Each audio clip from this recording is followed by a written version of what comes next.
यदि आप हमारे चैनल पे नए हो तो चैनल को सब्सक्राइब करना ना भूलें और बेल आइकन पे क्लिक करें ताकि हमारे सारे न्यू स्टोरीज आप सबसे पहले देख सकें।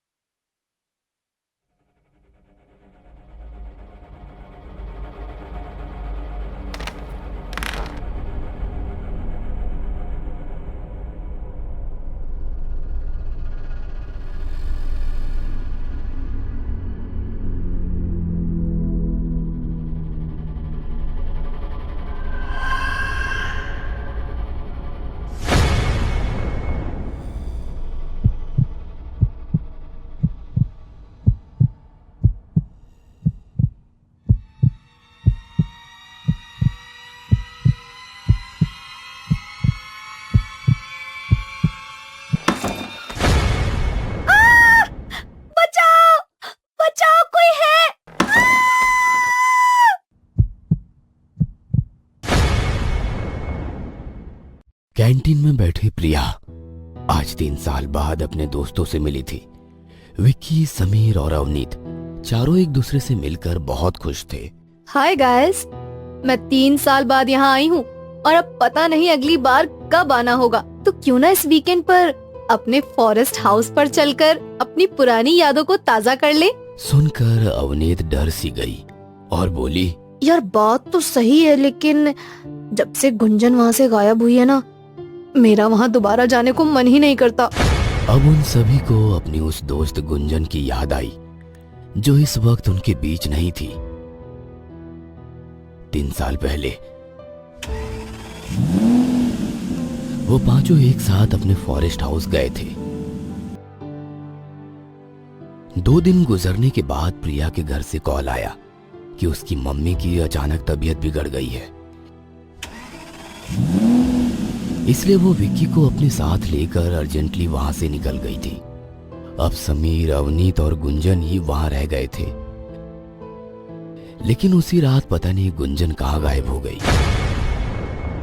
सुबह जब समीर और अवनीत को वो घर में नजर नहीं आई तो उन्होंने उसको बहुत खोजा, लेकिन वो कहीं आसपास भी नहीं थी।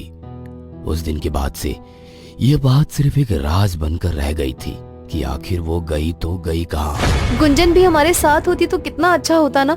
लास्ट टाइम हमने उसको फॉरेस्ट हाउस में ही देखा था, वहाँ उसकी यादें बसी हैं। मैं तो वहाँ जरूर जाऊंगी, प्रिया ने कहा। और फिर चारों ने यही फैसला किया कि वो अगली रात ही फॉरेस्ट हाउस जाकर थोड़ा टाइम स्पेंड करेंगे। अगली रात को वे लोग अपनी जीप से फॉरेस्ट हाउस की तरफ रवाना हो गए। यार सच में मैं तो बहुत एक्साइटेड हूँ कि हमारा फॉरेस्ट हाउस अभी होगा कैसा। 3 साल हो चुके हैं। मुझे तो लगता है कि सबसे पहले वहाँ की सफाई करनी पड़ेगी। ये क्या बोल रही हो तुम? कोई साफ सफाई नहीं करनी पड़ेगी। मुझे याद है पिछली बार भी जब हम वहाँ गए थे तो 1 साल में वहाँ जरा भी गंदगी नहीं हुई थी। अरे तुम फिक्र मत करो, एक कमरे की सफाई हम कर लेंगे, बाकी 4 कमरों की तुम कर देना। सुनकर सभी हंसने लगे। इसी तरह से हंसी, मजाक और बातें करते हुए वो अपने फॉरेस्ट हाउस पहुंच गए। जीप साइड में लगाकर चारों बाहर निकले तो देखा कि दरवाजे पर सिर्फ कुंडी लगी हुई थी। अरे वाह मेरे प्यारे दोस्तों, तुम दोनों लास्ट टाइम इतनी जल्दी में थे कि यहाँ ताला भी लगा कर नहीं गए। हाँ, प्रिया ने झुंझुलाती हुई आवाज में कहा। इतनी भी क्या जल्दी थी? कोई भूत देख लिया था क्या? सुनकर समीर और अवनीत एक दूसरे का मुंह देखने लगे। ऐसा लग रहा था मानो दोनों की आंखें एक दूसरे से कुछ सवाल कर रही हो। प्रिया ने कुंडी खोली और चारों अंदर दाखिल हो गए। फिर हॉल में बैठकर थोड़ी देर तक बातें की और फिर उन्हें पार्टी करने की सूझी। प्रिया ने अवनीत के साथ मिलकर सबके लिए फास्ट फूड और ड्रिंक वगैरह बनाई। सबने साथ बैठकर खाया पिया और फिर म्यूजिक करके डांस करने लगे। उनकी ये मौज मस्ती रात तकरीबन 1 बजे तक चली। फिर वो अपने अपने रूम की तरफ सोने चले गए। प्रिया उस बंद कमरे की तरफ बढ़ रही थी जिसके अंदर एक बहुत बड़ा राज दफन था। उसको उस तरफ जाते देख न जाने क्यों अवनीत और समीर के चेहरे का रंग उड़ सा गया और दोनों एक साथ बोले, रुको, प्रिया, उस कमरे में कहाँ जा रही हो? तुम्हारा कमरा तो ये है ना? प्रिया रुक गई और बोली, हाँ तो क्या हुआ, ये कमरा भी तो गुंजन का हुआ करता था ना, इसमें आज रात मैं रुकूंगी, कोई प्रॉब्लम है क्या? असल में जब वो गायब हुई थी तो हमने उसके कमरे में ही सबसे पहले उसको ढूंढना शुरू किया था। वहाँ पर सब कुछ फैला पड़ा है और कबर्ड भी गिरी पड़ी है, इसलिए मना कर रहे हैं। समीर ने बात को संभालते हुए कहा। ठीक है, मैं अपने कमरे में ही सो जाती हूँ। प्रिया ने कहा और फिर सब अपने अपने दोनों कमरों में पहुंच गए। रात के तकरीबन 1 बजे जब प्रिया बेड पर लेटी थी तो उसके दिमाग में गुंजन का ही ख्याल घूम रहा था और उस बंद दरवाजे की तस्वीर जिसको खोलने से समीर और अवनीत ने उसको रोक दिया था। क्या सच में अवनीत और समीर सिर्फ गंदगी होने की वजह से उसको कमरे में जाने से रोक रहे थे, या इसके पीछे कोई राज छिपा है? अगर वो सच बोल रहे थे तो क्यों उनके चेहरे उस वक्त गंभीर हो गए थे? उसके मन में कई सवाल आ रहे थे जिसका जवाब उसको सिर्फ उस कमरे में जाकर ही मिल सकता था। प्रिया अपने बिस्तर से उठी और दबे कदमों से अपने कमरे से बाहर निकली। उसके दिल से आवाज आती कि शायद उसको अपने साथ विक्की को ले जाना चाहिए, लेकिन फिर भी वो अपने कदमों को रोक ना पा रही थी। कुछ ही सेकंड्स के बाद वो उस बंद कमरे के पास जाकर रुकी। उसने धीरे से कुंडी पर हाथ रखा और फिर एक झटके से उसको खोल दिया। उस कमरे में लगा बल्ब हल्की रोशनी किए हुए था।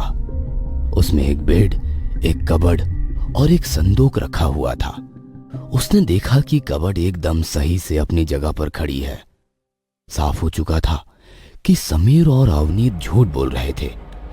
प्रिया पहले उस कबर्ड के पास गई और उसका दरवाजा खोलने की कोशिश करने लगी, लेकिन वो दरवाजा ज्यादा समय तक बंद रहने की वजह से एकदम जाम हो चुका था। वो उसको खोलने की कोशिश कर रही थी कि उसके कानों में एक आवाज गूंजी। रात के सन्नाटे में जैसे ही आवाज हुई वह एकदम से चौंक पड़ी। उसने गौर किया कि वो आवाज लकड़ी के उस संदूक से आ रही है जो कि बेड के ठीक बराबर में रखा है। प्रिया धीमे कदमों से उस संदूक की तरफ बढ़ने लगी। उसमें से अभी भी वो ठक ठक की आवाजें आ रही थी। जैसे ही वो संदूक के पास पहुंची तो वो आवाज अचानक से बंद हो गई। उसने एक लंबी सांस भरकर उसके ढक्कन पर अपने हाथ रखे और फिर धीरे से उसको उठाया। अभी उसने सिर्फ आधा ढक्कन ही ऊपर उठाया था कि तभी उसमें से 2 लंबे लंबे नाखूनों वाले हाथ बाहर निकले और उसका गला पकड़ लिया। बचाओ, कोई है, प्लीज हेल्प मी, बचाओ। वो सिर्फ इतना ही कह पाई थी कि इन हाथों ने उसको पूरा संदूक के अंदर खींच लिया और संदूक का ढक्कन अपने आप बंद हो गया। काफी देर तक उस संदूक से प्रिया के चिल्लाने और संदूक को अंदर से पीटने की आवाजें आती रही, फिर एकदम शांत हो गई। समीर अपने कमरे में आराम से सो रहा था। तभी उसको महसूस हुआ कि उसके चेहरे पर किसी का हाथ चल रहा है। अचानक से उसकी आंख खुली और वो उठ गया। कौन है? कहते हुए उसने इधर उधर देखा, लेकिन वहां उसे कोई नजर नहीं आया। थैंक गॉड, कहते ही किसी ने पीछे से उसके कंधे पर हाथ रखा। उसके पीछे उसी के बिस्तर पर एक डरावनी दिखने वाली लड़की बैठी थी। उसने सफेद कपड़े पहने हुए थे और उसके लंबे काले काले बाल कंधे पर बिखरे पड़े थे। उसकी लाल चमकती आंखें समीर को ही घूर रही थी। समीर ने जैसे ही पलट कर देखा, डर के मारे उसकी चीख निकल पड़ी। वो हड़बड़ाता हुआ बेड से उठा और कमरे से निकलकर सीधा हॉल की तरफ भागा। तभी उसको सामने एक चीज नजर आई जिसको देखकर उसके कदम रुक गए और आंखें फटी की फटी रह गई। सामने वही संदूक रखा हुआ था। ये संदूक यहाँ कैसे आया? अपने कांपते हुए होठों से कहकर वो जैसे ही वापस भागने के लिए पीछे पलटा तो वो ठीक उसके सामने खड़ी थी। उसने अचानक से समीर का गला पकड़ लिया और उसको पीछे की तरफ धक्का दिया। ऐसा करने से समीर उस संदूक में जा टकराया और नीचे गिर गया। फिर वो खड़ा हुआ तो वो लड़की फिर से गायब हो गई। अभी समीर ये समझने की कोशिश ही कर रहा था कि उसके साथ ये क्या हो रहा है। अगले ही पल संदूक का ढक्कन अपने आप खोला और वही लड़की उसमें से खड़ी होती हुई नजर आई। समीर ने डरते डरते जैसे ही पीछे देखा, उसने समीर का गला पकड़ा और उसको संदूक के अंदर ले लिया। संदूक का ढक्कन अपने आप बंद हो गया और समीर के चीखने की आवाजें उसमें से बाहर आने लगी। ये आवाज अवनीत के कानों तक पहुंची तो वो भी डर कर अपने कमरे से बाहर निकली और उस तरफ भागी। अवनीत ने अपनी आंखों से देखा कि संदूक का ढक्कन खोला और उसमें से समीर की लाश बाहर निकलकर जमीन पर आ गिरी। फिर अवनीत को महसूस हुआ कि किसी ने पीछे से उसके बाल पकड़ लिए हैं, लेकिन कोई नजर नहीं आ रहा था। अवनीत डर और दर्द के मारे जोरों से चिल्लाने लगी, जिसकी आवाज अब विक्की के कमरे तक पहुंच गई। वो उस टाइम सो रहा था, लेकिन अवनीत की चीखने की आवाज बहुत ही तेज थी, जिसकी वजह से उसकी आंख खुल गई। वो उठा और अपने आसपास देखने लगा। तभी एक बार फिर से उसको अवनीत की चीख सुनाई दी। ये तो अवनीत की आवाज है। कहकर वो अपने कमरे से निकल अवनीत के कमरे की तरफ भागा। जब तक विकी वहां पहुंचा तब तक अवनीत उस संदूक में बंद हो चुकी थी। विकी समीर की लाश को जमीन पर पड़ा देखकर चौंक पड़ा और उसके पास गया। इतने में संदूक से अवनीत के चिल्लाने की आवाज फिर से आई, तो वो उसको छोड़कर संदूक के पास पहुंचा। विकी ने संदूक का ढक्कन खोला और अवनीत को उससे बाहर निकाला। वो बहुत ही डरी हुई और सहमी हुई लग रही थी। पता चला कि डर क्या होता है। उसके डरपोक होने का बहुत मजाक बनाया था ना तुमने। पीछे से प्रिया की आवाज आई और फिर उन दोनों के करीब आकर बोली, गुंजन की आत्मा मुझे सब कुछ बता चुकी है। अब अच्छा होगा कि तुम लोग अपने मुंह से सब कुछ बयां कर दो। हो सकता है वो तुमको माफ कर दे। सुनकर विक्की अवनीत को हैरानी से देखने लगा और बोला, ये किस सच की बात कर रही है? ये सुनकर अवनीत ने एक लंबी सांस भरी और बोली, हमने तुम लोगों से झूठ बोला था। गुंजन यहाँ से गायब नहीं हुई थी। उस दिन जब तुम दोनों यहाँ से चले गए थे तब रात के टाइम मुझे और समीर को गुंजन के साथ मजाक करने की सूझी। रवि ने मेरा एक डरावना मेकओवर किया और फिर मैं घर की कुछ लाइट्स बंद करके भूत बनकर गुंजन को डराने लगी। वो मुझे असल की आत्मा समझ बैठी और डर कर इधर उधर भागने लगी। जब वो जाकर कहीं छिप गई तो हम दोनों एक साथ मिलकर खूब हंसे और फिर दोबारा डरावनी आवाज में उसका नाम पुकारती हुई इधर उधर घूमने लगी, लेकिन वो कहीं नजर नहीं आ रही थी। जब उसको गायब हुए बहुत देर हो गई तो हम दोनों डर गए और उसको तलाश करने लगे। घंटों तक वो हमें कहीं भी नहीं मिली और लास्ट में हम दोबारा उसके कमरे में गए। हमने कबर्ड खोला तो वो उसमें भी नहीं थी। फिर मेरी नजर उसके कमरे में रखे एक संदूक पर पड़ी। हम लोगों ने डरते डरते जल्दी से उसको खोल कर देखा तो वो उसी में थी, लेकिन तब तक वो मर चुकी थी। इसका मतलब था कि वो डरकर उस संदूक में जाकर छिप गई थी, लेकिन फिर शायद उससे बाहर नहीं आ सकी।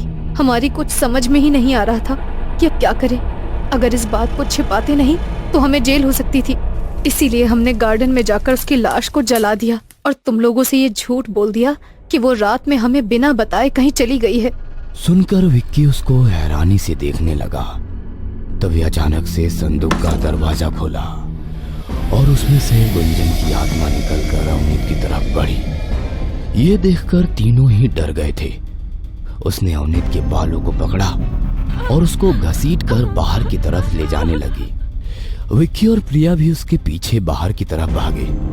जब वो बाहर पहुंचे तो अवनीत की बॉडी मरी हुई हालत में मेन गेट पर लटकी हुई थी। उस गेट की दो बड़ी सलाखें उसके सीने के आर पार हो चुकी थी और उससे खून टपक रहा था।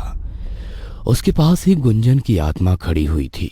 मेरा बदला पूरा हुआ, अब मेरी आत्मा को शांति मिल जाएगी, कहकर उसने दोनों की तरफ मुस्कुरा कर देखा और फिर गायब हो गई। दोस्ती में हंसी मजाक ना हो तो दोस्ती अधूरी सी लगती है, लेकिन मजाक सिर्फ उतना करो जिससे आपके दोस्त और दोस्ती दोनों सलामत रहें। यदि आप हमारे चैनल पे नए हो तो चैनल को सब्सक्राइब करना ना भूलें और बेल आइकन पे क्लिक करें ताकि हमारे सारे न्यूज स्टोरीज आप सबसे पहले देख सकें।